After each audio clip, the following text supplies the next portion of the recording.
Bonjour, bonjour et bon réveil à tous ceux qui viennent de nous rejoindre dans notre émission Bonjour d'Algérie. Aujourd'hui, notre émission s'intéressera de très près aux dangers de la route grâce à l'intervention des Amis de la route, association qui active depuis plus d'une dizaine d'années du côté de Tizi Ouzou. Ils seront présents aujourd'hui à l'occasion justement de la tenue d'une journée, une journée de souvenirs relative aux victimes de la circulation.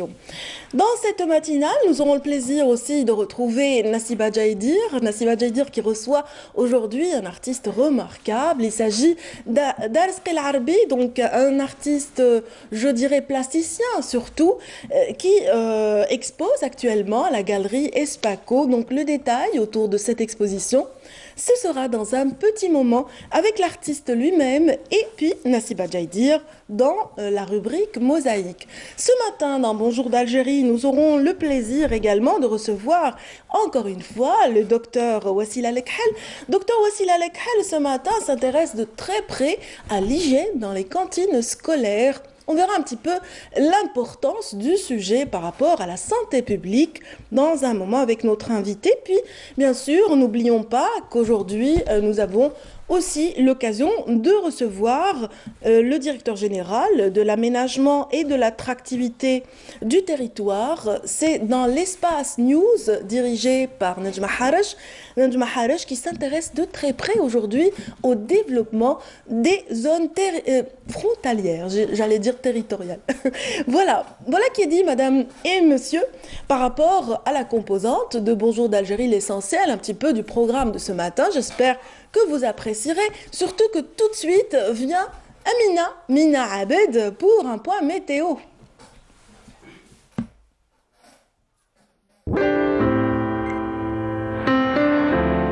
Suivez l'air du temps avec Mobilis. Bonjour Amina. J'adore. Bonjour. C'est Amina tout court. Yamina, c'est encore mieux. c'est encore mieux. Ah ben voilà. Ouais. Ah ben, dorénavant, je vous appellerai Yamina. Vous serez la seule. Ah bon? Oui. Ah ben c'est bien, j'aime bien me distinguer de temps en temps. Voilà. C'est bien. Ça va Mina? Ça va. Très bien. Est-ce qu'on aura autant de tornades et de vent que Pas autant qu'hier. hier? Non. Pas Non, autant? Non, pas autant. Ça va baisser? Ça va baisser un Ah petit ben peu. c'est oui. super. Alors j'aimerais bien voir le détail. Bien sûr. Que nous disent les cieux, s'il vous plaît.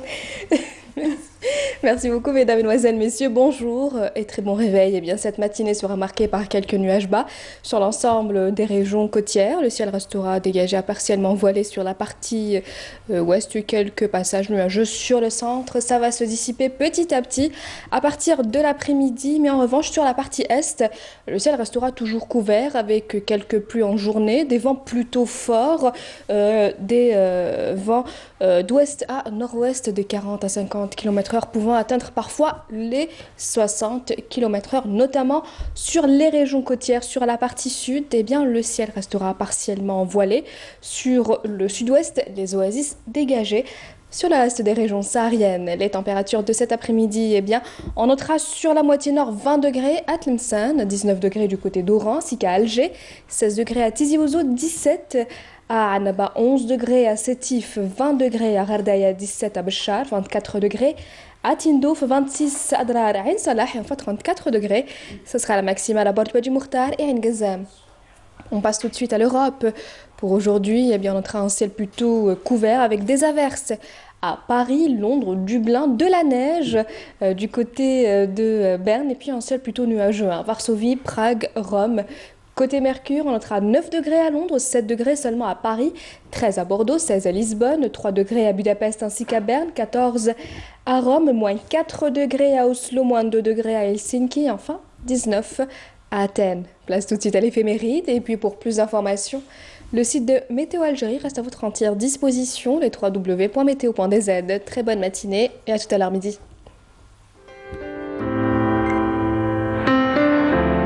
La météo vous a été présentée par Mobilis. Merci Mina. Merci à vous. Passez une excellente journée. Également. En tout cas, place aux news, mesdames, messieurs, tout de suite avec Nejma Harash.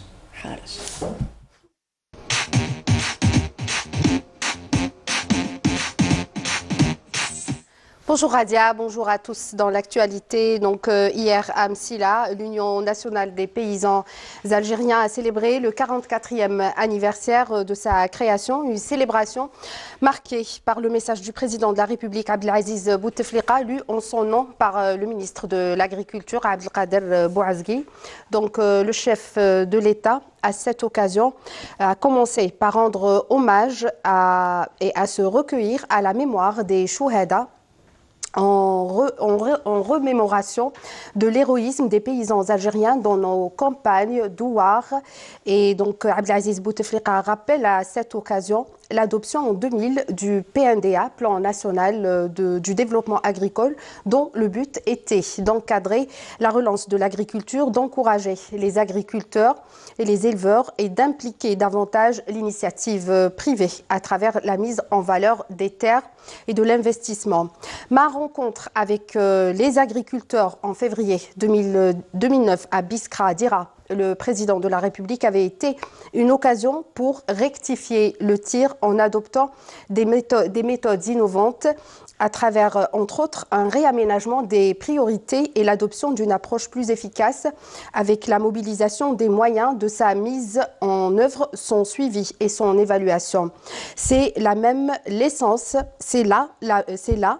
l'essence de la politique du renouveau agricole et rural adaptée en vertu de la loi sur l'orientation agricole de 2008 qui a doté le secteur d'une politique aux contours et objectifs clairs et précis et d'une feuille de route tendant à faire de l'agriculture un véritable levier de développement économique du pays. Au cours des années suivantes, mon attention, dira Abdelaziz Bouteflika, s'est focalisée sur la préservation du pouvoir, d'achat de nos concitoyens et sur la garantie de revenus pour nos agriculteurs et d'un climat propice à l'activité agricole. L'État a donc mobilisé les ressources financières et les moyens de soutien nécessaires et de contrôle efficace en su des mesures relatives à l'effacement des dettes principales et l'exonération de nombre de droits et de taxes.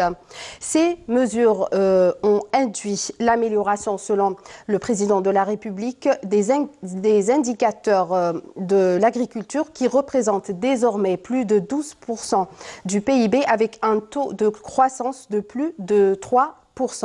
L'agriculture emploie aujourd'hui, selon le président de la République, presque un quart de la main-d'œuvre en Algérie, sans parler de l'intégration sans parler de l'intégration des jeunes diplômés des instituts de formation et la création de micro-entreprises. Ce sont là des défis auxquels s'ajoute la concurrence de plus en plus féroce à laquelle est confrontée notre agriculture, a souligné le président de la République, Abdelaziz Bouteflika, dans son message à l'occasion du 44e anniversaire de la création de l'Union nationale des paysans algériens. Et l'Algérie, toujours dans l'actualité, lance en partenariat avec la Chine la réalisation d'un méga complexe de phosphate, un accord entre les groupes Sonatrach et Asmida El Manal et les groupes chinois dirigés par la société CITIC pour la réalisation d'un projet intégré d'exploitation et de transformation du phosphate et du gaz naturel des gisements de la région de Bled El Hadba, qui a été signé hier à Tébessa lors d'une cérémonie présidé par le Premier ministre Ahmed Ouyahia. L'accord qui a été donc signé par le PDG de Sonatrach et le PDG de la société CITIC, les ministres de l'Intérieur et des collectivités locales et de l'aménagement du territoire, Nordine Bedoui, de l'énergie, Mustafa Guitouni, et de l'industrie et des mines, Youssef Yousfi, donc qui étaient présents à cette cérémonie. Pour rappel, ce projet, dont la partie algérienne détient 51% contre 49% pour la partie chinoise, est répartie entre le gisement de Bled El Hadba à Tébessa, la plateforme de Oued Kibrita Souqahras, celle de Hajar Soud à Skikda, ainsi que le port de Annaba. Intervenant à cette occasion, donc lors de la cérémonie de signature d'accord, Ahmed Ouyahia le Premier ministre a indiqué que le projet intégré de transformation de phosphate de Bled El Hadba est de nature à relancer l'économie dans toute la région est du pays. Et aujourd'hui, dans l'actualité, ouverture des travaux de la deuxième réunion plénière du groupe de travail du Forum mondial de lutte contre le terrorisme sur le renforcement des capacités des pays africains, des pays de l'Afrique de l'Ouest et un atelier sur la coopération policière entre les pays d'Afrique de l'Ouest.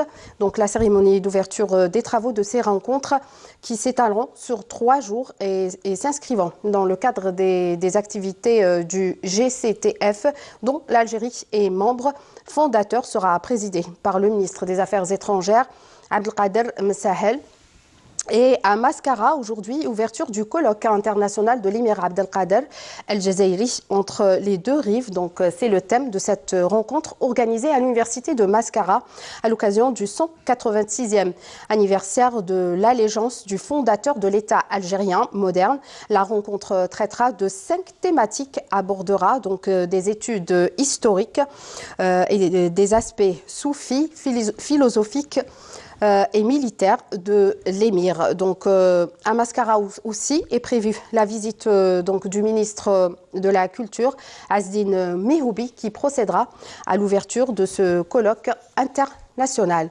Et puis on termine avec la culture, donc le cinéma, l'une des étoiles du 7e art qui vient de s'éteindre, le réalisateur italien Bernardo Bertolucci. Le cinéaste est décédé à Rome à l'âge de 77 ans. Ces films sont considérés par la critique comme étant des œuvres majeures étudiées dans des écoles de cinéma et utilisées comme référence par de jeunes réalisateurs. Du premier succès, la fresque 1900, en passant par le dernier tango de Paris jusqu'à la consécration suprême avec le film 8 Oscars en 1997. Voilà, c'était le principal de l'actualité. Tout de suite, l'invité de la matinale.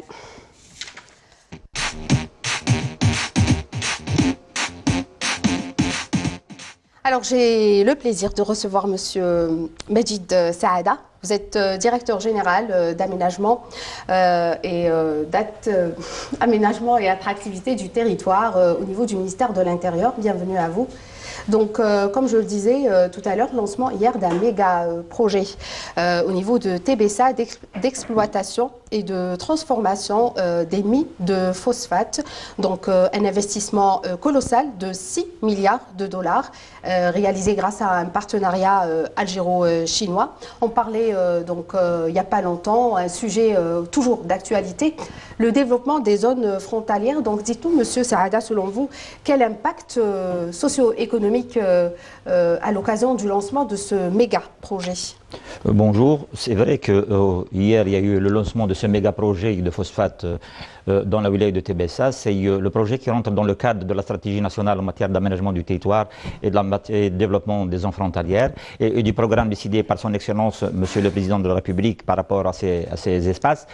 Comme vous savez, l'aménagement du territoire est une stratégie nationale qui est à l'horizon de 2030 et qui décrit comment l'État compte, dans le cadre d'un développement durable, à assurer l'équilibre, l'attractivité et l'équité du territoire, tout en pensant à l'ensemble de ces espaces. Bien sûr qu'il y a eu le schéma national, il y a eu les schémas des espaces de programmation territoriale, il y a les 48 plans d'aménagement territoire du wilaya, et il y a également des études et des stratégies pour les zones, ce qu'on appelle les zones sensibles, c'est-à-dire les montagnes, les steppes et les zones frontalières. Ça fait 2 jours, le ministre de l'Intérieur, M. Nourdine Bedoui, a procédé aussi à l'inauguration d'une station solaire de 10 MW à Hassim Saoud, donc à partir du photovoltaïque. Est-ce qu'on peut dire que voilà, c'est la concrétisation réelle de ce schéma, de la stratégie mise en place? Absolument. C'est un grand chantier qui est ouvert par le ministère de l'Intérieur, celle des énergies renouvelables. À l'instar, vous savez que au niveau des collectivités territoriales, surtout au niveau des communes, la facture de la dépense énergétique est très importante. Dans ce cadre-là, il y a un grand projet pour la substitution des lampes je dirais, par des lampes LED moins consommatrices en énergie pour l'éclairage public, et également doter les écoles d'énergie photovoltaïque solaire pour réduire un petit peu cette facture d'énergie. Et ça rentre aussi dans le cadre des conventions signées par notre pays dans le cadre des changements climatiques et bien sûr de la ligne directrice numéro 1 comme je viens de le citer, du SNAT, qui est la durabilité de la ressource. On revient sur le SNAT, monsieur. Donc, le schéma national d'aménagement du territoire qui a été mis en place en 2010 en vue de développer les zones frontalières. Que prévoit justement le SNAT? Vous venez de le dire, mais je voudrais un peu plus de détails, s'il vous plaît, les axes principaux de ce SNAT. Parfaitement. Le SNAT, qui est une loi, c'est la 1002, depuis maintenant juin 2010, élabore cette stratégie, comme je viens de le dire, pour l'ensemble du territoire national, sans oublier, ils n'accompagnent pas uniquement les espaces dynamiques dans leur dynamisme économique, mais ils accompagnent également ces espaces qui accusent, je dirais, un retard dans leur développement, à l'instar des zones frontalières. Mais bien sûr, les zones frontalières, par rapport à leur extensité du territoire national, leur éloignement des grandes métropoles, l'éloignement des zones d'activité et des grands bassins d'emploi, relativement perdent un petit peu de leur population. Je citerai un chiffre, elles occupent 29% du territoire national, mais elles renferment uniquement 2% de la population. Et donc il faudrait maintenant aménager ces espaces et donner, surtout mettre une mise à niveau de ces espaces afin de mettre à niveau et d'améliorer les conditions de vie de leur population en créant de l'activité, en créant de l'attractivité de ces espaces par rapport aux investisseurs et surtout en développant leur richesse. Vous savez que les espaces frontaliers qui sont d'une longueur de 6400 km, c'est des espaces très variés, en allant d'El Khala jusqu'à Tamanrasset, en passant par Tindouf, en remontant sur Tlemcen. C'est des espaces très variés, des espaces du nord avec des potentialités agricoles très importantes, les espaces des hauts plateaux avec de l'agropastoralisme et bien sûr les espaces sud avec des potentialités en tourisme sud et en gisement minier. Bien sûr, tout ça pour répondre et améliorer les conditions de vie, surtout aussi de la population locale. Et à ce niveau, il y a des études qui sont faites sur le terrain. Comment ces études sont établies? Comment définir les besoins de la population locale, Monsieur Saada? Vous venez de le dire, madame, c'est grâce aux études parce que... Est-ce que vous les rencontrez? Est-ce que vous vous entretenez avec les walis, avec les élus locaux, avec les citoyens? Comment vous faites? En matière d'aménagement du territoire, toutes les études qui sont menées se font en concertation la plus large possible avec l'ensemble des acteurs et partenaires. Au niveau central, avec l'ensemble des secteurs concernés. Au niveau local, avec les walis et les PAPW et l'ensemble des assemblées élues, à l'instar des APW et des APC. Et également de la société civile. En outre, il y a aussi l'ensemble des chercheurs, des grandes entreprises nationales qui ont un impact directement sur le développement de ces espaces. Mais bien sûr, le SNAT a défini 9 espaces frontaliers et pour chaque espace, 3 au nord, 2 sur le haut plateau et 4 au sud, des études sont menées. On a préféré donner la priorité actuellement aux espaces sud. On a engagé, les études sont presque finalisées. Donc, c'est des études qui associent l'ensemble des acteurs et partenaires au niveau de ces espaces. Et donc, cette politique, cette stratégie de développement, est-ce qu'elle a un fonds pour financer tous ces projets? Dans le cadre comme vous l'avez soulevé, dans le cadre de la rencontre qui s'est tenue le 13 et 14 octobre dernier sous le haut patronat de son Excellence Monsieur le Président de la République, Monsieur le Président a décidé de mettre en place un programme spécial pour le développement de ces espaces. Ce programme sera financé éventuellement par le Fonds des collectivités territoriales, le FCCL, et le Fonds du Sud. Et bien sûr, il y aurait des financements. C'est un programme qui qui induira une attractivité de ces espaces avec de l'investissement et la mise à niveau des conditions de vie de cette population. Et justement, comment il sera réparti le budget? C'est par rapport à des études, par rapport aux besoins ou d'une manière équitable entre les wilayas ou chacune selon ses besoins? Comment ça va se passer? Absolument. Le développement des espaces, comme je l'ai dit tout à l'heure, c'est qu'il y a une topologie qui est très différenciée entre les besoins d'un espace frontalier d'Al-Tarf n'est pas le même besoin de l'espace frontalier de la wilaya de Tamanrasset ou d'Ilizi. Donc ces études qui vont définir quels sont les projets spécifiques à chaque espace et bien sûr quel est le financement adéquat à la réalisation de ces projets. Est-ce que vous impliquez des investisseurs privés? C'est-à-dire, est-ce qu'il y a un partenariat avec les opérateurs économiques privés? Oui, il y a pour certains projets. Absolument. Dès que le projet sera finalisé, il y aurait des fiches techniques, il y aurait des contacts avec, bien sûr, parce qu'actuellement, l'État a dépensé énormément d'argent pour la mise en place d'infrastructures de base, à l'instar des autoroutes, du développement de la URN1, d'adduction d'eau potable, à l'exemple du projet du siècle, Ain Salah Tamanrasset. Tout ça, c'est des grands projets que met l'État en place pour mettre l'infrastructure de base et bien sûr pour l'appel à des investisseurs nationaux, étrangers, à investir dans ces espaces territoriaux. Et Monsieur Saada, quand on parle de développement des zones frontalières, on doit impérativement parler aussi de développement transfrontalier. Et pour ce faire, est-ce qu'il y a des partenariats, une coopération avec les pays voisins sur tous les secteurs d'activité? Oui, il y a un partenariat avec les pays voisins.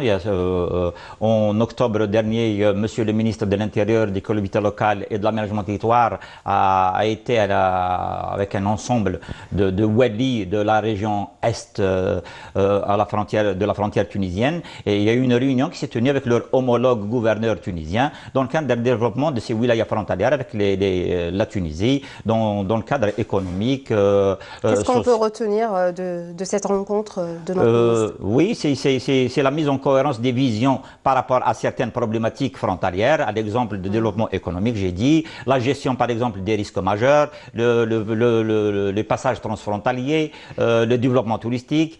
Il y a eu également le CBF, le comité bilatéral frontalier avec les Nigériens. Donc il y a beaucoup de choses qui se font surtout avec nos pays voisins. Également l'ouverture d'un poste frontalier dans la wilaya Tindouf, dans la localité de Choum, qui a permis le passage dernièrement d'un convoi dans le cadre d'une foire et du salon du produit algérien en Mauritanie. Donc c'est quand même c'est un dossier qui est très prise au sérieux au niveau du ministère de l'Intérieur.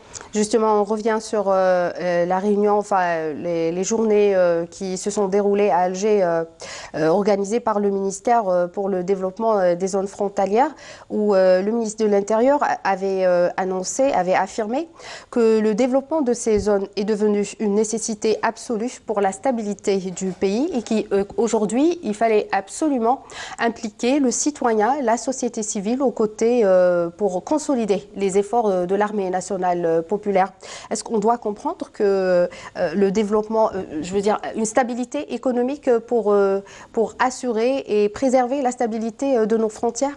Oui, j'ai dit que les espaces frontaliers, les hautes autorités du pays, à la tête, Son Excellence, Monsieur le Président de la République, accordent une importance capitale à ces espaces. Et si vous permettez, moi je salue aussi le grand effort que fait notre armée nationale populaire pour sécuriser ces espaces. Maintenant, une fois sécurisés, il faudrait que, comme vous l'avez dit, fixer la population en place parce que le développement se fait également par le citoyen. Et il n'y a pas, comme on dit en matière d'aménagement territoire, il n'y a pas d'espace sans avenir, il y a des espaces sans projet. Et de cela, Son Excellence a demandé à ce qu'il y ait un programme spécial pour le développement de ces zones. Bien sûr, c'est au bénéfice de la population locale. Est-ce qu'on peut comprendre qu'il y a une menace au niveau de nos frontières ou pas forcément? Il y a des pays qui sont par exemple en conflit qui menaceraient nos frontières ou non? Non, non, moi je dirais que actuellement, toutes les frontières algériennes sont énormément sécurisées. Sur ce plan-là, notre armée nationale populaire fait un excellent travail. On revient au projet d'investissement et création de zones d'activité PME, PMI. Est-ce qu'il y a une priorité pour un secteur bien défini, genre énergie renouvelable, transport ou pas forcément? Là aussi, c'est une excellente question parce qu'au ministère de l'Intérieur aussi, on a ouvert un grand chantier. C'est maintenant que les zones industrielles et les zones d'activité sont à l'indicatif de messieurs les Wali. L'idée, c'est d'ailleurs, on y est déjà, c'est la création de micro-zones d'activité dédiées surtout à des jeunes formés et porteurs de projets parce qu'il leur fallait un foncier pour concrétiser leurs projets et on va les accompagner pour concrétiser ce développement par la PME-PMI. Il y a eu récemment, Monsieur Saada, ouverture vers la Mauritanie pour amplifier les échanges commerciaux, notamment les exportations de nos produits. Mais qu'est-ce qu'on attend des pays voisins en échange? On attend des pays de cette ouverture particulièrement avec la Mauritanie. L'ouverture avec la Mauritanie, avec d'autres pays, c'est maintenant que il y a une excellente production en matière de produits algériens. Il faudrait que maintenant, l'Afrique est un grand marché et à l'instar de ce que vous venez de citer, Madame, en Mauritanie, il y a un engouement extraordinaire par rapport aux produits algériens. Donc, il faudrait qu'il y ait maintenant des échanges sud-sud et l'Afrique est un grand marché et à travers, il y a un axe très important qui est la transsaharienne qui avec l'ouverture, comme vous le dites, des branches, la branche malienne, la branche nigérienne et le point de passage mauritanien. Et c'est une ouverture sur le marché. Et en plus, il y a un méga projet aussi du port d'El Hamdania qui va relier l'autoroute Est-Ouest et puis la transsaharienne. Et ça sera un port de transbordement qui, je dirais, un axe de développement vers l'Afrique. À votre avis, il y a d'autres ouvertures vers d'autres pays africains? Oui, je vous l'ai dit, les études sont en train de se faire et il y aurait de nouvelles propositions également.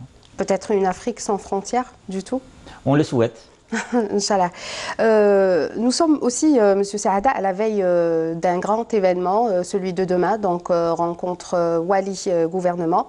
Et la thématique arrêtée cette année, donc gouvernance décentralisée pour une collectivité territoriale innovante et entreprenante.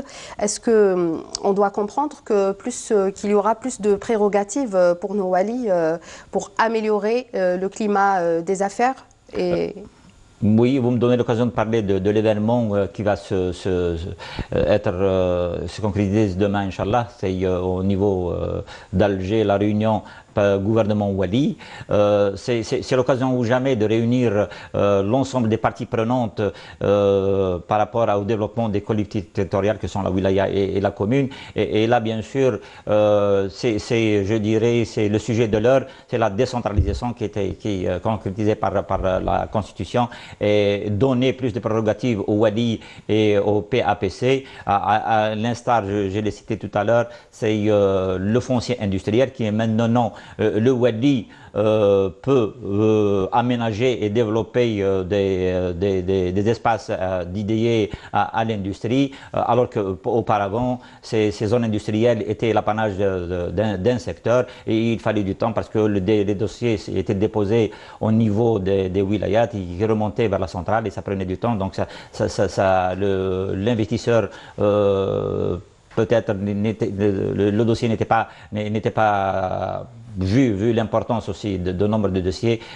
diligentés dans le temps qu'il faut. Maintenant, c'est au Wali, il connaît ses potentialités, il connaît son territoire et il peut manager lui aussi des investisseurs qui viendraient éventuellement, leur offrant l'assiette foncière, développer ce territoire et investir. Donc c'est au Wali désormais de dénicher les sources de financement de projets de développement et peut-être que l'année 2019 sera l'année des Wali Managers. Oui, l'objectif numéro un, c'est que maintenant, vu le nouveau code des collectivités territoriales, qui a regroupé les codes de wilaya et les codes de la commune, et de faire du Wali et du PAPC les managers, les gestionnaires de leur territoire au lieu que ce soit des administrateurs. Maintenant, c'est ce qu'on appelle en matière d'aménagement territoire du marketing territorial, c'est-à-dire que le Wali, le PAPC va manager les investisseurs en leur offrant ce qu'on appelle les avantages comparatifs. On dit actuellement aujourd'hui que la compétitivité n'est pas uniquement au niveau des entreprises, mais la compétitivité est devenue une compétitivité beaucoup plus territoriale. Et qu'en est-il des Wali délégués? Les Wali délégués aussi, il y a des études qui se font sous l'instruction de Monsieur le ministre de l'Intérieur pour les Wali délégués du Sud, afin de les doter d'infrastructures, de les doter de moyens pour pouvoir assurer, disons, leur mission d'une manière correcte et exhaustive. Une dernière question, Monsieur Saada, avant de finir cet entretien. Vous savez, parfois, c'est pas évident pour un Wali de trouver de chercher des ressources financières. Par exemple, si on fait une comparaison, par exemple, la wilaya de Sétif par rapport à une wilaya du sud du pays, c'est pas tellement évident pour un Wali. Oui, certainement, mais maintenant, toutes les wilayas d'Algérie recèlent des potentialités. Il faut juste les mettre en exergue et les mettre en évidence. La wilaya de Sétif recèle certaines potentialités par rapport à, je dirais, au dynamisme industriel qui se fait. Mais les wilayas du Sud aussi, ils ont des potentialités. À l'exemple de Tamanrasset, le Hogar Tassili, Elizi, c'est des potentialités énormes aussi en matière de tourisme. Mais qui ne sont pas forcément sur la même longueur d'avance.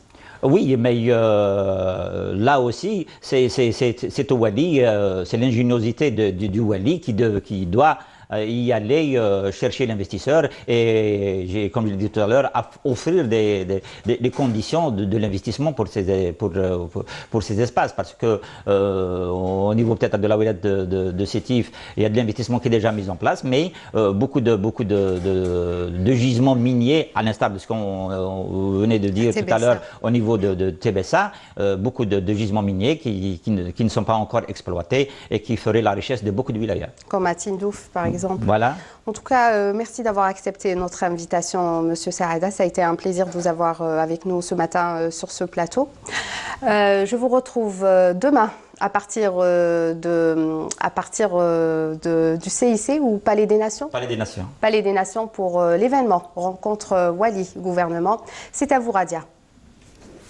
Merci Nedjma, merci à Monsieur Saada également. Donc je vous propose tout de suite, mesdames, messieurs, une petite transition avant de retrouver l'invité de l'espace mosaïque avec Nassiba Djaidir. Aujourd'hui, nous aurons le plaisir de recevoir Arsq El Arbi, un plasticien vraiment remarquable. Je le disais tout à l'heure déjà au sommaire. Donc à tout de suite, après cette chanson de feu Jamal Allem qui nous a quittés cette année. Donc.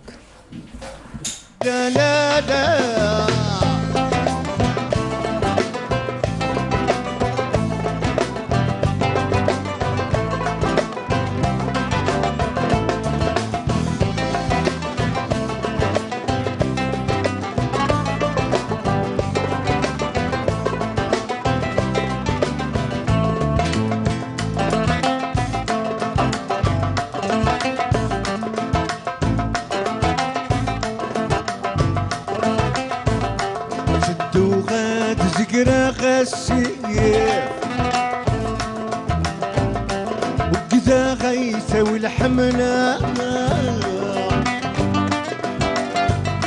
سكريي دمرر خفيف تصطاس الوان الحنة الله الله الله هذا غالي الله الله الله الله هذا غالي الله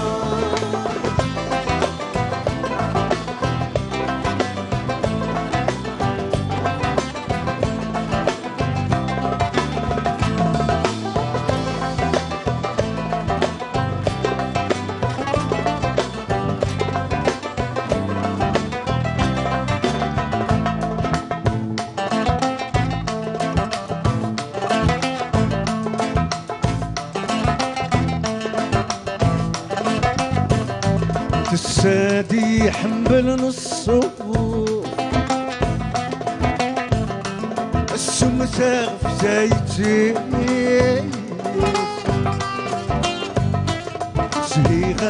صمت ذا الخوف مش نتولن في الخيال الله الله الله الغالي الله الله الله الله الغالي الله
Allah yarhamou Jamal Allam à l'instant, donc mesdames, messieurs, dans Bonjour d'Algérie. Et puis voilà, elle s'est installée avec son invité. Bonjour Nassiba. Bonjour Adia, bonjour à vous tous, ravie de vous retrouver tous les mardis. Beaucoup d'émotions ce matin, beaucoup d'émotions. J'étais emportée justement Jamal par Allam, l'émotion. justement, Jamal Allam, un artiste qui nous a quittés, un grand artiste à qui on rend hommage aussi à travers une exposition qui se déroule actuellement à l'espace d'art à Ispaco, un espace d'art moderne et contemporain qui se trouve à El Rachour. Et notre invité nous dira un mot justement par rapport à cette exposition. Alors comme vous l'avez si bien annoncé dans le sommaire de l'émission, Radia, alors nous recevons ce matin Al-Rasqi Al-Arbi. Bonjour. Bonjour. Merci d'être des nôtres ce matin. Merci à vous aussi. Que du bonheur et du plaisir que de vous recevoir ce matin dans la matinale. Merci. Alors vous exposez, vous êtes artiste plasticien, vous exposez à Ispaco depuis le 17, si je ne me trompe. C'est ça. Voilà, une dizaine de jours. Une quinzaine de jours. Une quinzaine de jours environ. Vous exposez une belle exposition, une exposition qui révèle, qui interpelle, et il y a beaucoup, beaucoup d'émotions. Et dans cette exposition, justement, vous rendez hommage à travers votre exposition à trois artistes, Wahab Mokrani, Salah Youn et Jamal Allam, des amis qui nous ont quittés, des amis à vous, des artistes, d'illustres artistes qui ont marqué l'art algérien, la chanson algérienne. En fait, vous dites hommage, bien que le mot hommage, c'est vraiment le mot que j'aime pas. Mais je vais m'expliquer. D'accord. En fait, le travail commence alter ego, c'est déjà l'autre c'est moi c'est l'autre, je suis vous, vous êtes moi, donc on est kiff-kiff. Tout à fait. Égalité dans tout. Et là, le travail de l'exposition, c'est déjà une pensée. Donc, je préfère le mot pensée à hommage. Parce qu'une pensée, elle dure. Tout à fait. Alors que l'hommage, ça peut durer une journée, une minute, une après-midi, et c'est fini. Alors que là, le travail a déjà commencé avant la disparition de Salah Youn, parce qu'il existe déjà dans le portfolio. Jamal Allam existe dans le portfolio. Mokrani, Allah yarhamou, existe dans le portfolio. Vous avez fait un remarquable travail de mémoire. C'est un travail de mémoire, c'est des gens avec qui j'étais très très proche. On s'est accompagnés dans la vie, on a partagé beaucoup de choses. Entre autres, comme on dit chez nous, le melh, parce que je crois que j'ai mangé chez eux, chez leur maman. Donc ils font partie, d'ailleurs je le dis dans le texte, la vie de mes amis, c'est un peu ma vie. Tout à fait. Je ne suis rien sans mes amis. Ma vie, et la vie de tout le monde, quand on réfléchit, en fait, elle est construite de la vie des autres. Tout à fait. En fait, vous avez fait de belles rencontres durant toute votre carrière artistique, que ce soit dans le domaine du théâtre, du cinéma, de la chanson, de la musique, que de belles rencontres, en fait. C'est ces rencontres-là, justement, qui m'ont construit, qui ont fait ce que je suis aujourd'hui. C'est pas moi, C'est les gens que j'ai rencontrés, c'est les gens qui m'ont fait confiance, c'est les gens qui m'ont élevé, je le dis, donc qui m'ont poussé, qui m'ont tendu la main. Et Jamal Alam fait partie de ces gens-là, parce qu'il est un peu plus âgé que nous. Salah Younous, il est plus âgé que moi, alors que Mourani, il a mon âge. C'est à peu près la même génération. C'est la même génération, c'est les mêmes colères, c'est les mêmes fougues, c'est les mêmes recherches. Tout à fait. Bien que Jamal, c'est quand même quelqu'un qui a du vécu avant nous, et puis... Vous avez travaillé sur l'habillage de ces albums, ou un ou plusieurs de ces albums? Même le dernier, qui à titre posthume, qui va sortir, donc, où il y a beaucoup d'amis peintres, parce que Jamal adorait la peinture, il avait des peintures chez lui, et il avait comme ça des artistes qu'il aimait. Donc il y a un livre, livre qui va sortir cette année, hein. Donc il est prêt maintenant, c'est juste quand est-ce qu'il va être sur les étals, et il est accompagné par beaucoup de peintres. Très bien. Alors, Alter Ego, c'est le titre de cette exposition. Vous avez travaillé, vous avez fait un travail de mémoire sur cette exposition. Travail de mémoire. Donc, il y a des dessins, il y a des peintures, il y a peut-être que des dessins, vous n'y pensiez peut-être pas un jour que vous alliez les exposer, qui n'étaient pas vraiment destinés à être exposés, et finalement, ça a fait l'objet d'une exposition. En fait, c'est les risques qu'on prend dans le métier, c'est que je suis parti généralement d'un début, ce qui est le croquis. Le croquis, pour les gens qui connaissent un peu le travail d'un peintre. Absolument. C'est les choses qu'on fait au début, comme ça, au pied levé, à la main levée. Donc c'est des recherches, donc on fait plusieurs pour arriver à un résultat. Alors que moi, je fais le sens inverse. Je commence par tout le travail dur pour terminer directement sur la toile ou sur le dessin mon croquis. Donc si je rate mon geste, le croquis, tout le travail que j'avais fait avant est tombé à l'eau. Donc c'est un risque. Bon, il faut risquer, hein. L'art c'est du risque et tout ça. Moi je pense qu'aujourd'hui je suis assez content, donc, parce que ces dessins c'est beaucoup de techniques. C'est-à-dire qu'il y a la plume, le crayon, le fusain, la peinture, peut-être pas la gravure, mais les techniques de la gravure que j'utilise, parce que j'ai fait beaucoup de gravures justement avec Salah Youn, plasticien, et un des graveurs importants de l'Algérie. Mokrani aussi a fait de la gravure, donc ce geste, on le retrouve un petit peu dans ce travail. Donc c'est un travail vraiment où j'ai remis en cause mes techniques d'apprentissage, et ça a vraiment touché beaucoup de gens. En tous les cas, mes amis plasticiens ont aimé ce travail. C'est une très belle exposition. Vous avez travaillé sur différents supports aussi. Moi, je suis un papivore. Et beaucoup aussi de matières, d'outils de travail. Je suis un papivore, je suis quelqu'un qui adore le papier. C'est venu du livre. Mon amour du livre a fait que je ne jette jamais le papier chez moi. Tout est recyclé. Papier froissé, tout papier qui rentre chez moi à la maison, il ne va pas à la poubelle, il est recyclé. Donc, dans cette exposition-là, on voit justement tous ces papiers, emballages, papier bouché au sucre. Il y a du papier que je fabrique moi-même, hein. Donc, en recyclant le papier, je refabrique mon papier, je refabrique des supports. Voilà, et le support fait partie aussi de l'identité du support que je montre. Donc, j'ai très peu travaillé sur la toile, donc je reste un artiste du papier. Absolument.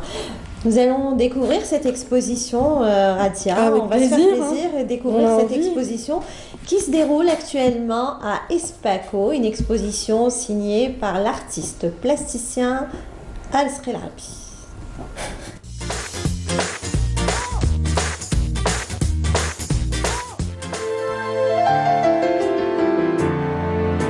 À Espaco, on libère toutes ses forces créatives.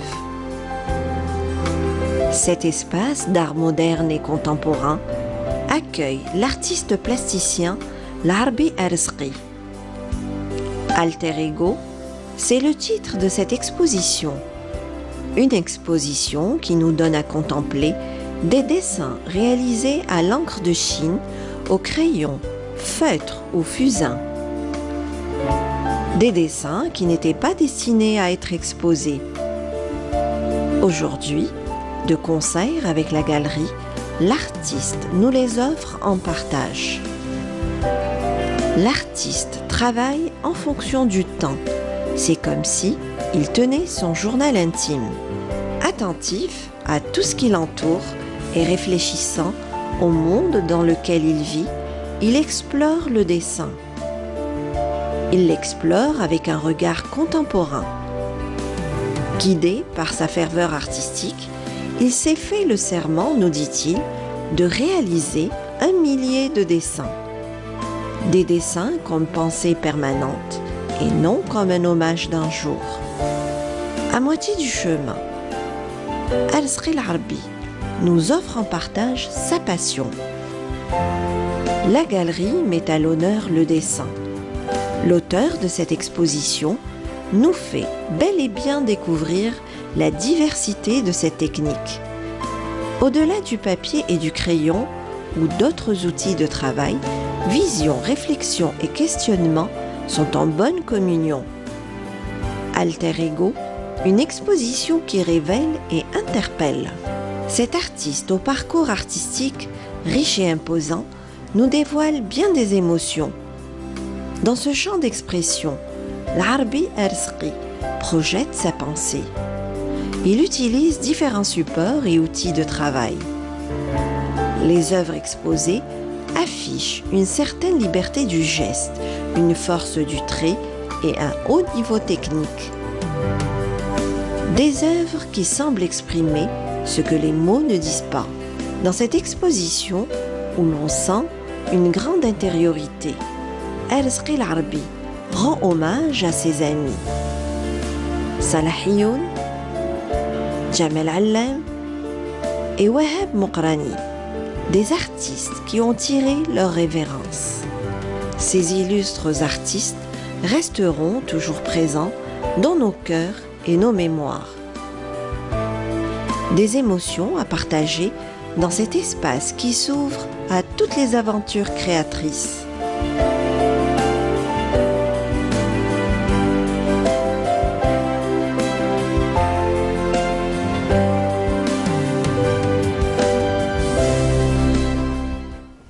Je le disais, Radia, cette exposition dégage énormément d'émotions.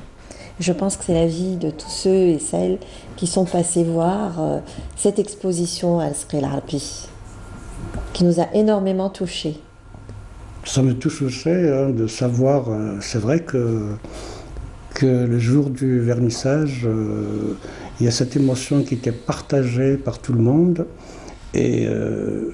Et on le sent, c'est-à-dire que généralement quand on fait une exposition, des amis, des gens qui passent vous dire des mots, bravo, c'est super, ce truc.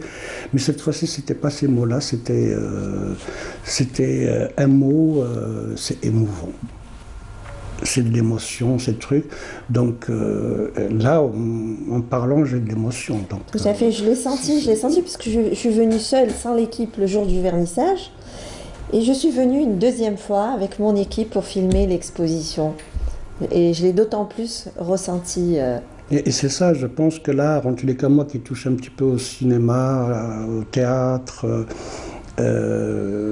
quand on sent cette émotion dans une exposition, dans un vernissage, c'est que vraiment quelque chose est passé et je suis assez content de cette exposition qui n'était pas, comme vous le dites dans le VTR. Dans le reportage, ce n'est pas un hommage d'un jour. C'est pas l'hommage d'un jour, c'est une pensée permanente. Donc 1000 dessins, c'est vrai. Je ne suis pas encore arrivé à 6000 dessins, je crois que je suis encore loin de la moitié. travailler. Mais je vais les faire, hein, espérons. Je vous promets l'année prochaine Alter Ego 2. Inch'Allah, j'espère. Voilà, J'espère qu'il y aura d'autres expositions. Al-Sri al-Arbi, vous qui avez un parcours très riche, très imposant, rythmé par de nombreuses expositions, aussi bien à l'échelle nationale en Algérie qu'à l'étranger. Vous avez énormément bougé depuis votre sortie de l'école supérieure des Beaux-Arts d'Alger dans les années diplômées en 82, je pense. Les années 80, 90, 2000, très actifs.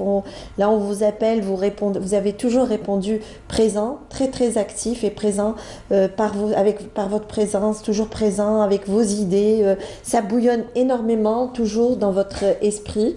Al-Sri al-Arbi. Oui, oui, non, bien sûr.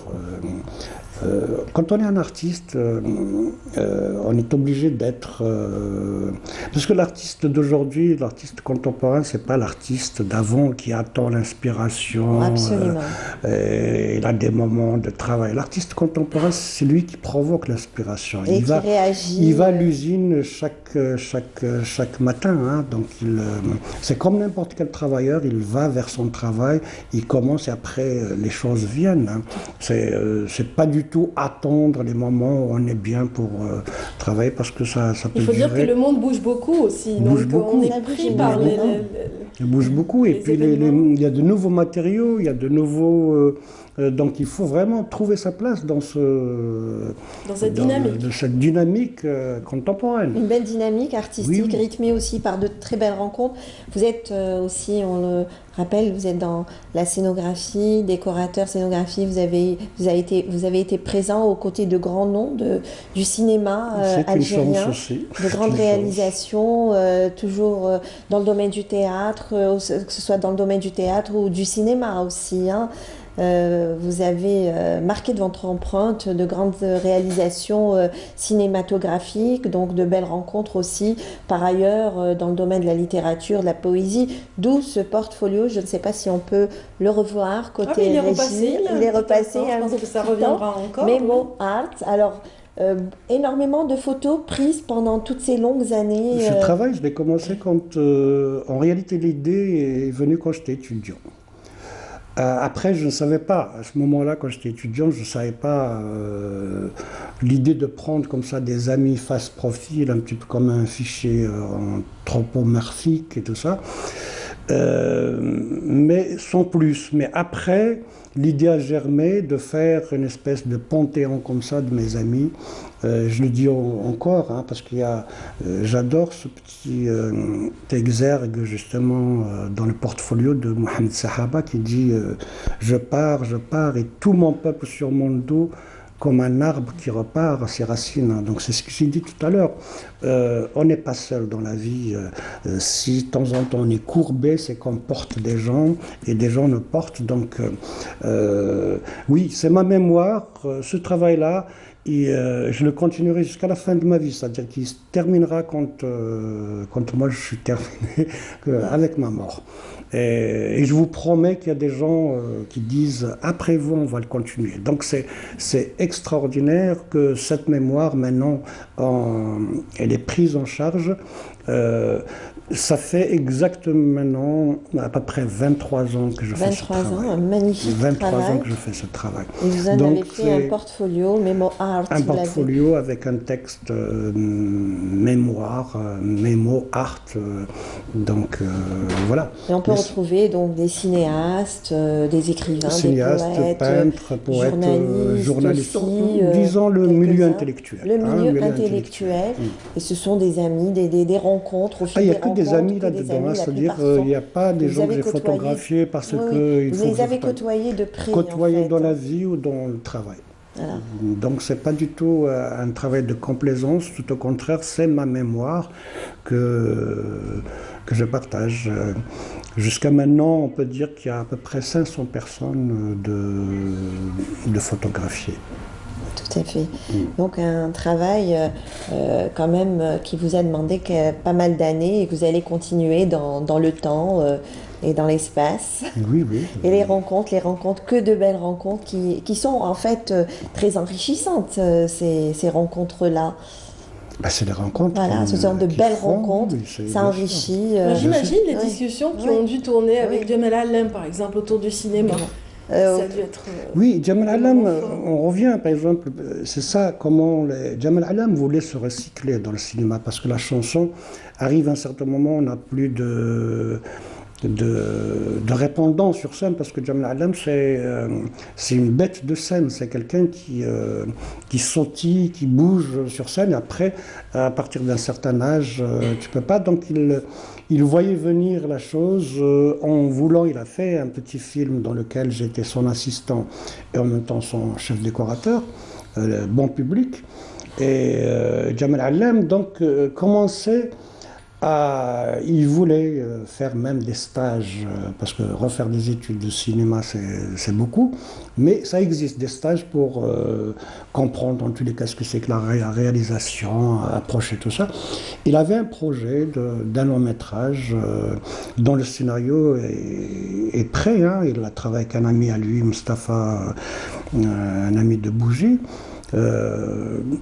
Donc le scénario est prêt, mais voilà, maintenant la vie est le cycle de la vie, voilà. c'était. J'espère que ce film sera repris par quelqu'un d'autre et sera espérons-le, espérons-le. Voilà. Moi, je garde en mémoire, en tout cas, un autre film, La Montagne de Beya.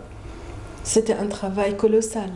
Oui. Colossal, c'était ma deuxième expérience cinématographique, parce que j'avais travaillé sur Machaho. Machaho, c'était vraiment essuyer les plâtres, parce que j'étais en même temps chef décorateur et chef costumier. C'était crédible, vraiment. C'est-à-dire qu'en se détachant de la toile, vous reconstituez tout un univers de façon. Mais c'est la peinture, Oui, qui avait. C'était l'univers, parce qu'on est dans un univers pictural, hein, donc. Belkacem, Belkacem Hadjaj, dans Machaho, on a foncé, hein, donc, mais Meddour, non, lui, il m'a dit, en plus du truc, moi je vais surveiller mes comédiens, mais la gamme des couleurs, les trucs, c'est toi. Il me dit, c'est ta responsabilité. Donc, moi, ce qui Et les costumes, justement, offraient cette possibilité de contraste qui était magnifique. De contraste, et puis il y a énormément, quand on revient à la mémoire, par exemple, sur le costume des Kabyles, il y a énormément d'idées fausses. Hein. La robe kabyle qu'on connaît maintenant, c'est pas réellement une robe kabyle, c'est venu après. Donc le costume, la robe kabyle était autre. C'est à peu près ce qu'on a montré dans La Montagne de Beya. Vous avez travaillé sur les costumes, les lumières, la décoration, aussi. Les lumières, parce que les bougies, il a mis en scène oui, mais c'est des bougies dans une scène ça a donné une lumière fabuleuse. Tout à fait. Moi aussi, j'en garde un bon souvenir. Non, moi je suis vraiment très content d'avoir travaillé sur ces deux films, parce qu'ils sont fondateurs de ce qu'on appelle aujourd'hui le cinéma amazigh. Et puis le cinéma algérien de façon générale, parce que ça, c'est des films quand même qui ont été suivis. C'était des événements quand ils sont sortis. Hein, et maintenant ils font partie quand même de l'histoire. Et c'est très important de faire partie de cette histoire. Absolument, tout à fait. Alors je disais, un parcours rythmé par pas mal d'événements, d'expositions. Vous avez énormément bougé, et notamment toutes ces dernières années. Et là, l'avant-dernière exposition, c'était à l'Institut français. L'Institut français. C'était Hna El-Moudjed. Nous les vagues. Nous les vagues. Oui. Sur un texte écrit par une amie française de Lyon, mais le texte a été écrit en Algérie. Hein. Donc il a été écrit à Djidjel, dans une résidence à Djidjel. Et puis après, c'est un texte très émouvant, parce qu'il parle des femmes, où elle compare un petit peu les femmes aux vagues. C'est-à-dire qu'on est tout le temps là, c'est de ressac, on va et on revient, on va vous emmerder toute la vie, un truc, tout ça. C'est un texte très poignant. Et donc quand elle a lu, les responsables ont vu que j'étais touché, tout ça, donc ils m'ont dit pourquoi ne pas réagir graphiquement sur... c'est ce que vous avez fait. C'est ce qu'on a fait. Donc on a fait... Ça a donné une belle exposition. Oui, on a fait une exposition à la bibliothèque... D'abord à Lyon, donc à la ensuite bibliothèque à l'Institut français d'Alger. municipale de Lyon. Et puis après, ils l'ont ramené ici. Voilà. C'était donc l'avant-dernière. Ouais. Après, il y a eu des expositions de groupe. Oui, collectives. Et puis, voilà. Bon, la toute dernière, la collective, c'était à Octoplastie à Espaco. On était et l'expo personnelle au niveau de Espaco depuis le 17 de ce mois. Alors, dans cette exposition, c'est pas la table, la petite table basse, justement. Alors, un petit mot, justement. La petite table basse, c'est un travail collectif. Qui raconte sa petite histoire aussi. Oui, hein, parce que moi j'étais connu pour un artiste nomade. C'est-à-dire qu'on se disait, mais Arzqi, pas où, parce que j'avais pas d'appartement, je voyageais tout le temps, j'habitais chez des amis. Au point on disait Arzqi al-Harbi, artiste sans adresse et sans atelier.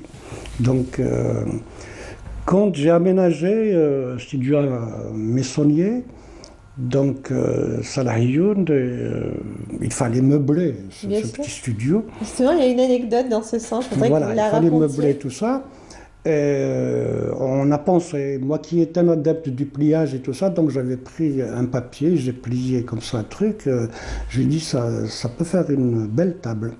Et c'est pas tombé dans l'oreille d'un sourd. Salah Ayoun a appelé Arzqi Zerarti, qui est lui manuel, qui est maçon, qui est un artiste peintre.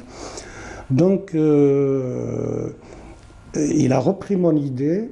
Il a demandé à Arzqi Zerarti de réaliser la table avec du bois. Une table basse. Et Salah l'a habillé avec des cartons d'invitation de toutes les expositions de l'époque. Justement, j'ai vu Javid Awadef, Bettina, je vois la mienne, je vois Baya, Baya, Mustafa Nedjay, Moukrani, voilà, donc c'est vraiment... Très original et ça a attiré pas mal de gens et on se posait des questions. Cette petite table basse en plein cœur de l'exposition, on la voit, beaucoup de questions. C'était chargé d'histoire. Et chargé d'histoire finalement, chargé d'histoire. C'était le clou, hein. Sincèrement, moi je voulais juste ramener un peu de mon atelier, le partager avec les visiteurs. Hein. C'est pour cela qu'on voit la petite installation avec...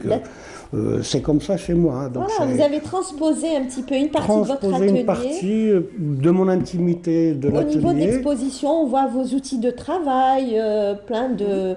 voilà, c'est ça. Donc, c'est comme ça. Moi, j'ai pas le plasma en face, mais vous êtes en train de le voir. Voilà, on voit une multitude d'objets, une multitude de... Oui, mais vraiment, c'est des choses... une ambiance. D'ailleurs, au bas de la table, il y a une image, il y a une grande photo, on voit carrément l'atelier, votre atelier, et puis... Oui, l'atelier dans son ensemble, absolument. Au moins une partie. Oui. Donc cette table, oui, elle fait partie, parce que c'est la table sur laquelle je travaille assez souvent. Donc elle m'accompagne, elle m'a toujours accompagné, elle est pratiquement dans toutes les photos qu'on prend de moi dans mon atelier. Voilà, et on dit que votre atelier, c'est vraiment la caverne d'Ali Baba. Hein. On trouve un peu de tout. Oui. On trouve un peu de tout, en fait. Un peu de tout, parce que quand on est scénographe, on doit penser à tout, parce que la scénographie, c'est le cinéma, le théâtre et tout ça, c'est tous les décors. Hein. On ne sait jamais qu'est-ce qu'on va vous demander. C'est la synthèse un petit peu. C'est la synthèse. Donc je ramasse tout. Mais je ne suis pas un fétichiste. Hein. Attendez, je ne suis pas quelqu'un qui s'attache aux objets. Je les garde à un certain moment. Ensuite, mais après, il faut que je les donne à quelqu'un. Il y a toujours quelqu'un qui mérite quelque chose que vous avez à la maison. Il faut donner. Il faut donner parce que vous recevez, de toute manière, en donnant, vous recevez. Absolument. Donc les choses ne sont pas là pour... sauf pour les musées, parce que c'est la mémoire qui... Mais je dis, la mémoire n'est jamais figée pour moi. Et en fait, tout revient finalement, on revient vers la mémoire. Dans cette exposition, tout nous interpelle et puis en fait c'est la mémoire. Mais une mémoire vivante, c'est-à-dire c'est pas de la nostalgie. Non, non, Tout non. au contraire, je dis il faut dépoussiérer la mémoire parce que dans notre mémoire, Pour mieux avancer. il y a des choses qu'on laisse alors qu'elles sont importantes, on laisse de côté, on se dit oh, j'ai pas le temps, alors qu'il faut vraiment dépoussiérer, revoir les choses qu'on n'a pas terminées, on n'a pas fini. Je reviens sur mes amis, leur mémoire continue avec moi et j'espère que ma mémoire va continuer avec des gens qui me porteront. Ce pan de mémoire reste visible donc dans la galerie Espaco. Voilà, on peut rappeler les dates s'il Absolument. vous plaît, Alors pour résumer, dans cette exposition, donc une belle exposition qui révèle, qui interpelle, on retiendra le mot mémoire, émotion, partage, échange aussi. Voilà. Oui. On restera sur le mot émotion, mémoire, partage et échange. Absolument. Donc, alors cette exposition qui a démarré le 17 novembre, elle va se poursuivre jusqu'au 1er décembre. Donc ne boudez pas votre plaisir et allez faire un tour du côté d'El Achour pour visiter cette très belle exposition signée par Al-Sghir Arbi au niveau de l'espace d'art moderne et contemporain qui se trouve au niveau de la résidence d'El Achour. Merci infiniment, Nassiba Jaïdir. Ce fut un plaisir. Merci, c'est partagé. On vous attendra pour la prochaine, Inch'Allah. Inch'Allah. Oui. Merci à vous. Merci à vous. Merci. Notre invitée suivante va nous parler un petit peu des écoles. On va voir un petit peu le détail après un reportage réalisé par notre collègue Leïla Benaïcha qui s'est déplacée au sein d'un établissement scolaire pour vérifier un petit peu le déroulement au sein des cantines scolaires. Voyons un petit peu de quoi il s'agit avant de retrouver Madame Wassila Lekhal, qui est docteur vétérinaire et qui est également chargée du département d'hygiène dans la commune d'El Harrach et de Bourouba. Voyons un petit peu en image cette cantine scolaire visitée par Leïla Benaïcha avant de retrouver notre invité dans un moment. Afin d'instaurer des règles d'hygiène rigoureuses dans ces établissements scolaires, la circonscription de Bourouba organise périodiquement des journées de sensibilisation et de prévention sur le thème, mais aussi de formation pour le personnel des cantines scolaires. Nous avons pensé avec notre bureau d'hygiène de la circonscription administrative d'organiser une série d'approches et de journées thématiques dédiées au personnel des cuisines et des cantines scolaires pour les inciter à respecter les pratiques d'hygiène et de leur inculquer un mode de comportement qui évite à nos enfants des intoxications et des désagréments tout au long de l'année. L'objectif de ces rencontres étant l'application des règles strictes d'hygiène et la formation continue du personnel, ainsi que la multiplication des sorties d'inspection des cantines. Le but est d'irradier les risques d'infection et la propagation des maladies auprès des écoliers.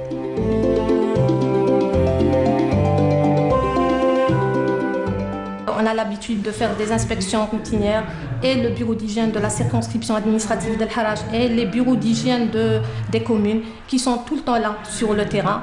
Mais c'est les mêmes problèmes qui reviennent. Les gens ils ne sont pas formés sur les bonnes pratiques d'hygiène. Donc pour cela, à chaque fois, c'est la deuxième fois qu'on organise ces journées. Donc en formant le personnel sur les bonnes pratiques d'hygiène, c'est-à-dire les bonnes manières d'accéder à un bon repas, c'est-à-dire les manières, les techniques, ne pas par exemple mélanger ce qui est cuit et les légumes avec, ne pas mélanger les aliments dans le frigo, nettoyer, le nettoyage, la façon de se laver les mains, qui est une technique que la plupart du personnel ne connaissent pas. Et aussi sur les certificats, on a un problème sur les certificats médicaux qui sont renouvelables chaque 6 mois, tels que la pneumophthysio et la coproparasito. Dans cette école de la circonscription de Bourouba, les travailleurs de la cantine ont une seule priorité, préparer et offrir les repas chauds et équilibrés pour les écoliers, dans un cadre agréable.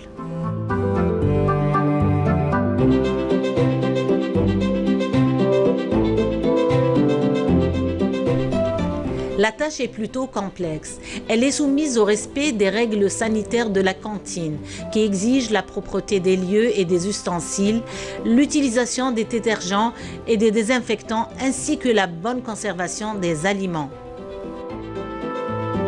Ce sont des gestes simples qui vont contribuer à l'amélioration du repas de l'élève et bien sûr pour avoir une bonne santé et une bonne éducation. Voilà, notre invité s'est installé. Il s'agit de Wahiba, donc du docteur Wahiba Lekhal. Bienvenue. Merci. Voilà, donc on vous a vu déjà dans le reportage. Vous avez déjà entamé la discussion quelque part. Elle est déjà entamée par rapport à cette thématique des cantines scolaires et l'importance des normes d'hygiène dans ces cantines scolaires et leur incidence aussi sur la santé des enfants. Oui, bonjour. Bonjour. Merci pour l'invitation. Ça me fait plaisir de vous revoir, Radia. Ah ben c'est réciproque. Voilà. C'est vraiment réciproque. Donc, le bonjour et le merci pour l'invitation au nom du Wali délégué d'Al Harrach et de monsieur le directeur des services agricoles de la wilaya d'Alger. Voilà. Très bien. Donc, les cantines scolaires. Les cantines scolaires, c'est un travail qu'on fait quotidiennement. On commence de septembre jusqu'à la fin de l'année. Mais c'est un travail énorme et qui est un peu délicat. Oui, délicat. Vous avez choisi d'en parler, de communiquer un petit peu par rapport à l'importance du déroulement du travail au sein de ces cantines. Qu'est-ce qui vous a motivé aujourd'hui à communiquer? Oui, déjà commençons par les cantines scolaires. On a un décret qui est installé récemment, c'est le décret exécutif du 1803 du 15 janvier 2018 fixant la disposition applicable aux cantines scolaires. C'est-à-dire les cantines scolaires sont mises à la disposition gérées par le ministère de l'Intérieur, c'est-à-dire les communes et les circonscriptions administratives. Très bien. Déjà de ça, on commence par rapport Donc, au travail. La responsabilité s'alourdit à partir du moment où il y a des textes vraiment réglementaires qui sont vraiment déjà... c'est bien, c'est quelque chose de bien. Déjà, on commence à s'organiser dans ce contexte-là. Très bien. Déjà, c'est bien. Et par rapport aux cantines scolaires, déjà, on rencontre beaucoup de problèmes par rapport au fait que le personnel qui est au niveau des cuisines, il n'est pas formé. D'accord, c'est-à-dire que le recrutement se fait par besoin, mais on ne recherche pas forcément la qualification dans ces cantines. C'est-à-dire c'est Voilà. ce qui était d'usage, mais plus maintenant. Oui. Maintenant, il y a des exigences qui sont maintenant, vraiment... on recrute un personnel qualifié et on le forme aussi. Ça a commencé déjà. On commence à former les gens au niveau des centres de formation. Par rapport aux tutelles communes et tout. Et même nous, en tant que bureau d'hygiène, on fait des formations pour ce personnel suivant notre formation. On est des vétérinaires. Déjà, on a, suivant le problème qu'on rencontre au niveau du terrain. Oui, pardonnez-moi, il y avait une petite chaise qui grinçait comme ça il y a un instant, qui m'a un petit peu dérangée. Mais bon, on va continuer notre discussion autour des cantines et de la formation du personnel. Donc, à l'effet justement d'avoir une bonne hygiène, une bonne prise en charge des enfants au sein de ces cantines. Donc là, on a visité à travers le reportage une cantine qui répondait un petit peu à ces normes requises. Oui, ils ont dit Bourouba, c'est pas Bourouba, c'est la commune de Ouetzmar. Donc il y avait un petit... voilà, je corrige bien rectifié. Voilà, nous est donné. Voilà, c'est la même chose, c'est la même circonscription, donc il n'y a pas de problème. Donc on parle du personnel des cuisines. Donc, quand déjà on commence par le recrutement, déjà on demande les certificats médicaux du personnel des cuisines. Déjà, il faudrait qu'ils soient sains de corps et d'esprit. Voilà, déjà on demande la coproparasito, déjà on élimine les parasites. les maladies parasitaires, on demande la pneumophthysio, on élimine la tuberculose, on élimine les maladies respiratoires, parce qu'un personnel qui est malade, on le retire de la cuisine, de la préparation, on le met dans un autre service qui est loin de la préparation, pour éliminer tous les germes. Pour protéger les enfants. Voilà. Et les enfants, avant de faire notre travail en tant que professionnels, on est des parents déjà. On répond normalement aux normes de parents, donc on a nos enfants déjà au niveau des écoles et on considère que les enfants sont nos enfants. Tout à fait, tout à fait. J'ai vu aussi, j'ai remarqué aussi dans le reportage qu'il y avait aussi diffusion de vidéos explicatives, des vidéos de vulgarisation par rapport à l'hygiène, par rapport aux gestes, aux comportements adoptés dans ces lieux de restauration. Déjà, le premier problème, c'est le personnel. Le personnel, quand il est mal formé et tout, donc il fait des gestes un peu... Oui, il peut être négligent. De négligence, sans faire attention et tout, alors qu'il ne sait pas... Déjà, on rentre dans la cuisine, avant de rentrer normalement, il rentre dans le vestiaire. Le vestiaire, il est doté d'une armoire à 2 compartiments normalement, parce qu'il y a certaines écoles qui répondent à ces normes-là. Il y a des écoles Mazel, donc on attend. Voilà, le travail a commencé du moins au niveau d'Alger, au moins des circonscriptions où vous êtes en charge. On dit 2 compartiments tout simplement parce que il laisse un compartiment pour les vêtements de la journée et le deuxième compartiment c'est les vêtements du travail. Donc il a le calot, le tablier ou une tenue qui le protège tout le corps, il protège tout le corps. Jusque-là. Maliche, ça fait rien, un 3/4, mais maliche. On utilise les chaussures antidérapantes. Mais ça ne veut pas dire que la tenue, il faut la laisser là. Il faut la laver. Très bien, donc un nettoyage régulier, rigoureux. Des tenues. On interdit le port de bijoux. Le port de bijoux, il est interdit parce que c'est un vecteur, il porte les germes, les montres, le téléphone portable. Voilà, c'est des gestes. Quand ils sonnent le téléphone, les gens ils répondent, alors que c'est une source de contamination. Déjà, le fait de prendre le téléphone, il faut voir combien de germes qu'il prend. Oui, absolument. Il y a des études qui ont été effectuées qui prouvent à quel point ces téléphones sont porteurs de germes et à la fin, je vous donne le nombre de germes qu'on a au niveau de la main, qu'on a au niveau quand on touche le cuir chevelure. À la fin, on va donner... Si jamais on arrange sa coiffure, il faut vraiment absolument se laver les mains de nouveau. Et on a les manières, les mauvaises manières, c'est-à-dire on touche le nez, on touche les cheveux, c'est des réflexes qu'il faut vraiment éliminer au niveau des cantines. On va essayer d'aboutir aux dernières recommandations dans cette matinale par rapport à ces aspects, la cantine. Donc, vous êtes satisfaite des résultats obtenus par rapport à ce travail d'équipe qui a été effectué ces derniers mois? Oui, ça va. On est en train de former le personnel. On leur fait des journées de formation. Déjà, ils sont... Déjà, le fait de leur montrer comment... Déjà, les mains c'est le vecteur primordial de la contamination. C'est la source de contamination, les mains. Déjà, le fait de leur montrer comment se laver les mains, il y a une manière de se laver les mains. Mettre le gel antibactérien au niveau de la paume de la main et frotter jusqu'au poignet. Frotter. Prendre le temps de frotter les mains entre les doigts et même le dos de la main. Et frotter et se rincer avec de l'eau tiède. Ce sont des gestes qui ont l'air anodins, simples, mais qui sont toujours à rappeler dans des lieux qui concernent l'enfance. L'enfance est en droit d'être protégée dans tous les lieux, dans tous les environnements. Donc merci en tout cas de nous avoir rappelé tout cela, Madame Wahiba Lekhal, docteur Wahiba Lekhal. On espère encore vous recevoir, Inch'Allah, à l'occasion d'autres thématiques. On va saluer à travers vous l'ensemble des équipes qui travaillent au sein de la circonscription administrative d'Al Harrach. Voilà, où vous travaillez, vous exercez en tant que chef de service, c'est bien cela. Voilà. Merci infiniment, Merci. passez une excellente fin de journée. Merci. On va parler encore de protection de l'enfance dans un moment. D'abord, plantons le décor avec ce clip Kids Life réalisé justement en faveur de la prévention routière.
Voilà, mesdames, messieurs, donc c'était là une manière de planter le décor puisque la séquence, cette dernière séquence de l'émission Bonjour d'Algérie sera consacrée à la prévention routière à travers, bien sûr, les actions menées par une association en particulier qui nous vient de Tizi Ouzou. Ses représentants sont parmi nous. Il s'agit de monsieur Sedeki Abdelrahman. Bienvenue, vous êtes le président de cette association, l'association des Amis de la Route. Oui, tout à fait. Donc, nous vous remercions pour l'invitation. Tout le plaisir est pour nous. Vous faites tellement pour la protection justement du citoyen que vraiment nous sommes vraiment en devoir de vous recevoir et de vous céder la parole, ainsi qu'à monsieur Qaddam Sharif.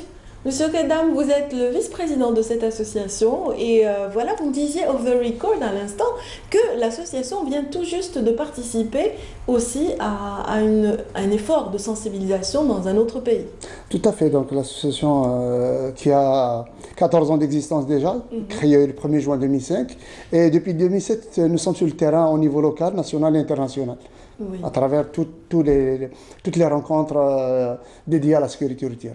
Voilà. Donc la toute récente, celle à laquelle prend part votre La toute récente à l'échelle internationale, c'est le premier forum africain de la sécurité routière destiné aux campagnes de sensibilisation. Il y a des films qui sont réalisés entre 69 pays qui ont participé et ils ont ramené leur expérience par rapport au spot dédié à la sécurité routière.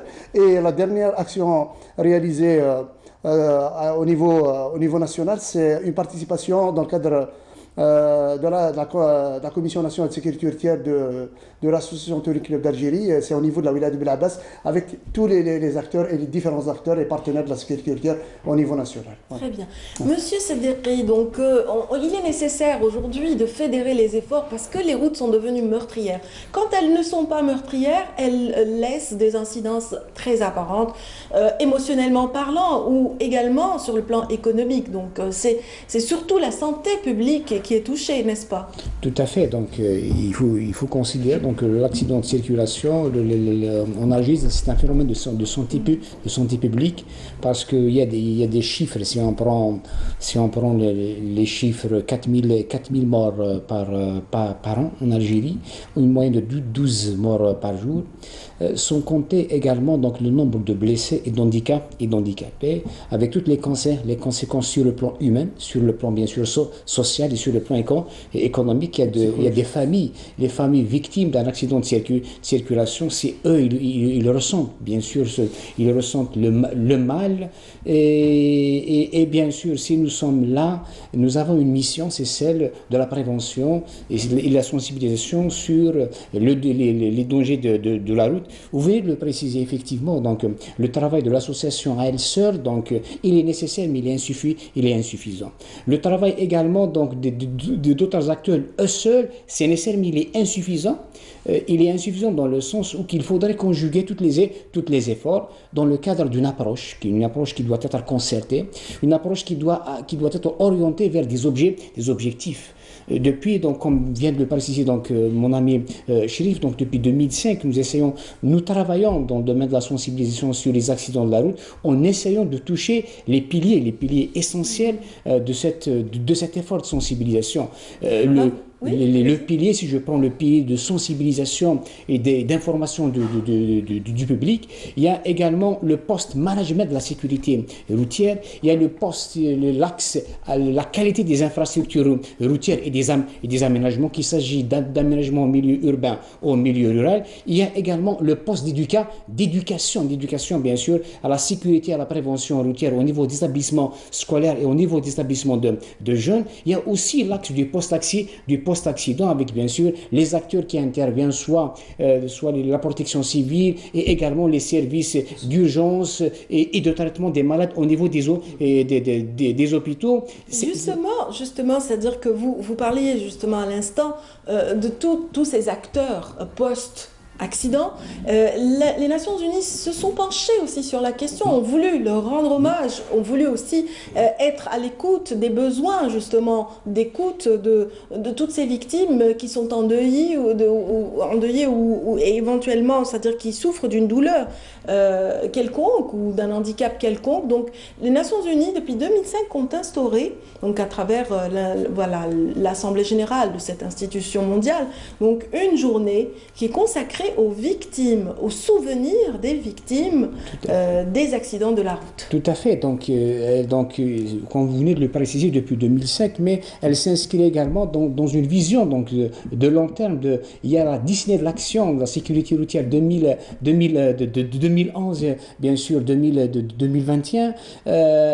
Et nous, principalement, donc, dans le cadre de l'action que vous venez de préciser, donc, le souvenir des victimes, cette année, au niveau de la wilaya de Tizi Ouzou, nous avons donc la dernière action, mon ami Chérif, il a présenté la participation de l'action à un événement international, un événement national au niveau local, donc bien sûr, à travers d'abord il y a eu deux actions.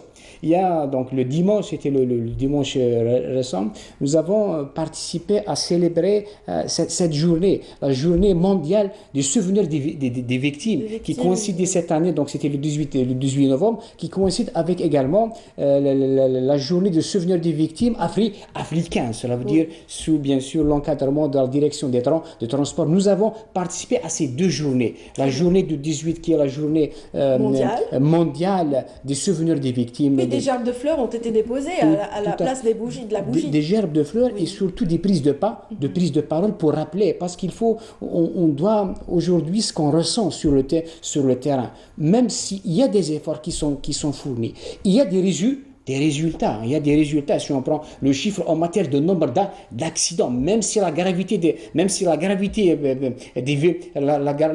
donc des personnes qui sont exposées donc au risque routier reste souvent grave. Oui, mais ce qui est important, c'est que le traitement de cette question de sécurité routière elle doit dépasser aujourd'hui le stade d'intention de faire. Cela veut dire, nous devons, tous les efforts doivent être conjugués sur le terrain, mais on doit... Aboutir à des résultats. Pour aboutir à des résultats, on doit partir de la conception. On doit prendre en considération cette dimension très importante qui est celle de management de la sécurité routière. Et surtout, le management par objectif. Ensuite, le management de proximité. Quand on dit proximité, nous sommes très contents aujourd'hui, même sur le plan politique, sur de l'encadrement de la sécurité routière, il y a ce nouveau cadre qui est la délégation de la sécurité routière. Auparavant, la sécurité routière était peut-être, on pensait quand on traitait de la sécurité routière, c'était beaucoup plus l'activité de direction du ministère de Transport. Mais aujourd'hui, il y a une délégation de la sécurité routière, il y a un comité interministériel de sécurité sous l'autorité, bien sûr, du Premier ministre, mais maintenant, ce cadre juridique étant réalisé, maintenant place à l'action et surtout place à la promotion de la culture de la sécurité routière au milieu, donc au niveau local. C'est pourquoi nous appelons tout le temps à activer les commissions de sécurité routière au niveau local pour justement donner puisque le cadre juridique il existe. Mais maintenant il faut travailler le cadre opérationnel parce que sauver une vie... Concrètement sur le terrain, pour sauver toutes ces vies, c'est-à-dire il faut vraiment conjuguer les actions de tout le monde. On va citer la Sûreté nationale, la Gendarmerie nationale, il y a les structures de secours, c'est-à-dire la protection civile, entre autres, voilà, qui se déploient sur le terrain, qui sauvent des vies. Tous sont concernés, mais il y a aussi le travail sur la culture. Tout à fait. La culture de la citoyenneté et du sévisme. Tout à fait. Les acteurs institutionnels, la police, la gendarmerie, la protection civile, sont des acteurs qui sont engagés. Mais il y a d'autres acteurs également, comme les différentes directions, celles de transport, celles des travaux publics, les élus et les présidents d'APC. Mais également, il y a ce qu'on constate, peut-être il y a un maillon qui doit contribuer, mais il est aujourd'hui en retard. C'est les entreprises. C'est les entreprises qui doivent, je prends les compagnies d'assurance, qui sont directement liées. S'ils s'engagent, il y a ce qu'on appelle, même si sur le plan c'est du gagnant-gagnant, ils vont sauver des vies, mais également ils vont économiser beaucoup d'argent. Vous parliez de la téléphonie, de quelle manière peut-elle aussi intervenir, s'il vous plaît, M. Kodda? Sachant que la dernière statistique 2017 de l'OMS, l'Organisation mondiale de la santé, a décrété son d'alerte concernant l'usage du téléphone au volant, c'est-à-dire l'application Android. Eh ben, ce sera la première cause de mortalité dans le monde. On remarque que dans l'environnement des usagers conducteurs et aussi piétons que le téléphone a pris de l'ampleur. Et donc, d'après les statistiques de l'OMS, c'est la première cause de mortalité dans le monde. Après l'excès de vitesse et l'alcoolémie, les drogues au volant. Voilà, donc, et c'est vrai que les constructeurs automobiles ont depuis quelques années introduit cette notion de Bluetooth dans les différents véhicules produits et commercialisés. Donc déjà, ça a peut-être contribué à atténuer ces risques dus à l'usage du portable. C'est facile de trouver des solutions concernant l'usage du téléphone au volant, à l'intérieur de l'habitacle. C'est carrément de faire blocage par rapport au réseau. C'est créer, au niveau de l'aménagement de l'automobile, c'est créer des systèmes de blocage à l'intérieur. Mais malheureusement, les lobbies d'automobile et les lobbies de la téléphonie, ça ne peut pas. Donc il y a un problème de blocage. Il viendra un jour où un haut responsable de ces structures sera touché par un accident. C'est pareil pour la vitesse. Le débridage des moteurs. Les concessionnaires automobiles, ils ne peuvent pas aller dans le système de débridage du moteur, c'est-à-dire bloquer les vitesses. Le moteur, le conducteur ne peut pas dépasser 100 km à l'heure ou 130 km sur l'autoroute à travers des applications. Donc, qui existent, qui ont déjà été créées. Oui, il y a des entreprises qui marchent dans cette démarche. C'est les grandes entreprises concernant le transport, le déplacement de leurs marchandises, de leur parc automobile. Donc, je cite comme exemple le Touring Club d'Algérie. Il a débridé, par exemple, le parc automobile qui s'appelle le Caltam, le transport des personnes et des biens. Voilà. Comme quoi, on peut aussi aboutir à des solutions communes. Tout à fait. Voilà, en utilisant les TIC, les techniques d'information et de communication. à travers ces méthodes-là intelligentes, on peut réellement contribuer à réduire le nombre de décès et de blessés partout dans le monde. Mais aussi l'aménagement, les villes intelligentes aussi, ça aide à déstresser un petit peu les usagers à travers la fluidité du circuit au niveau des villes et des grandes villes et aussi dans les autoroutes. Oui, voilà. C'est vrai que les autoroutes sont des hécatombes actuellement. Et c'est vrai que malgré l'action de la sécurité routière, en fait, des agents de sécurité et puis de sûreté, je voulais dire, et puis de la gendarmerie, il y a encore des chauffards qui ne donnent pas d'importance à la vie humaine et qui continuent justement d'être des agents de risque. Et oui, il y a des chauffards qui contribuent bien sûr à aggraver bien sûr le risque routier, mais il y a une donnée qui est très importante à considérer aujourd'hui parce que certes, on a tendance peut-être, on essaie de traiter la sécurité routière, on prend en considération les statistiques des personnes, des récidivistes, etc.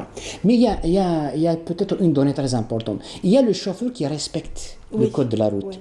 Mais il faut encourager, et parfois même il est agressé.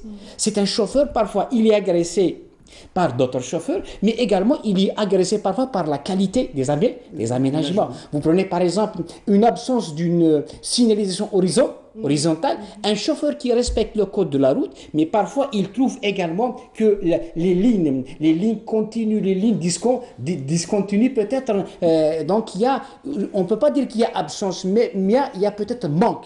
Et il est agressé. Une mauvaise qualité, une mauvaise signalisation, peut-être un manque d'audit. Lorsqu'il y a audit, par exemple, de l'infrastructure routière, lorsqu'il y a manque d'audit dans le contrôle des pièces de rechange de véhicules, lorsque peut-être il y a un manque d'audit dans les aménagements en milieu rural, le bon chauffeur, il est agressé. C'est très bien. C'est sur ce dernier message qu'on va clore cette séquence, mesdames et messieurs, voilà, qui est avec nous ce matin. Donc, je rappelle que vous êtes Monsieur Siddiqi Abdrahman, président de l'association des Amis de la Route, et vous avez avec vous le vice-président de la même association, Monsieur Qaddam Sherif. Donc, merci pour ces informations, ce rappel.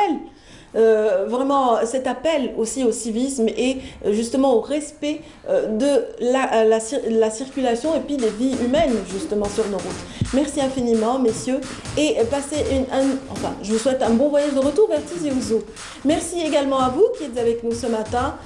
Soyez prudents, prenez votre volant et réfléchissez un petit peu à vos familles et aussi à ceux des autres, donc en prenant ce volant.